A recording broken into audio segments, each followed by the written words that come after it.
Hey guys, Wendy here. Hey, do we have any New York City lovers in the audience?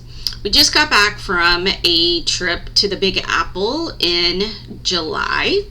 So wanted to share a little bit of some different tips that I think y'all could benefit from. Summers in New York City, let me say that, comes with heat, crowds, and a lot of the time some surprises, right? You get to meet the coolest people there. Couple of different strategies. Bring a little fan with you. I saw quite a few people walking around New York City with it.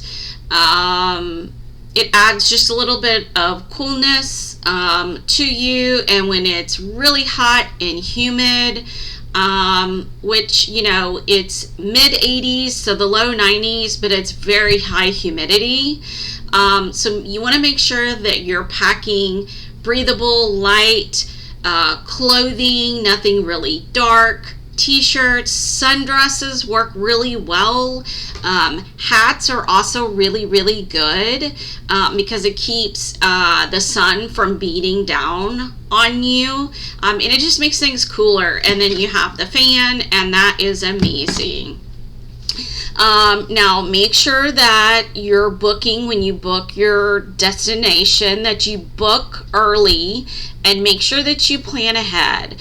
The closer you get to the travel dates, the more likely the hotels are to raise their rates and to actually be sold out or the highest price ever. And once you figure out you're going to New York City, definitely I recommend seeing a Broadway show. The theaters, it was our first time going to a New York theater. The theaters are relatively small-ish, or feel very quaint and comfortable and small. And the sooner that you book, the better seats you're gonna get. But I tell you, look for the video that I create over what we saw, the Broadway play, because it was absolutely amazing. Highly recommend that. Make sure that you get out early or late. In the morning, 6 to 9-ish are usually generally the cooler, and there's not as many people out there. When you're, out exploring Central Park or Times Square, any type of walks, there's a lot of different options for tours that are out there. And then also in the night, it's definitely a nice break. And then during the heat of the day, you can go inside. There's so many different museums, cafes, shops, and believe it or not, the subways are air conditioned now. Standing on the platforms are really hot and humid, but once you get inside the subway car, they're amazing. Couple other little things I would recommend. Taking a change of shirt, just because if you sweat a lot, just changing that shirt and kind of freshening yourself up if you're out throughout the day. It's just a really nice little change, and it makes you feel so much better versus being in sweaty clothes where you just feel really gross. Also, pack some snacks, obviously, that are not meltable, but granola bars, some type of protein, nuts, almonds, something like that, so that in between meals, you can easily just pop that in your mouth. There's nothing worse than being hot, sweaty, and hungry, okay? So just make sure you pack some of those snacks. A lot of the parks actually host movies in the evening. So wherever you're staying, we actually stayed inside Times Square. Check out your local parks, and New York has done an amazing job of having small little quaint parks, but then also they have amazing Central Park. look for my video regarding Central Park.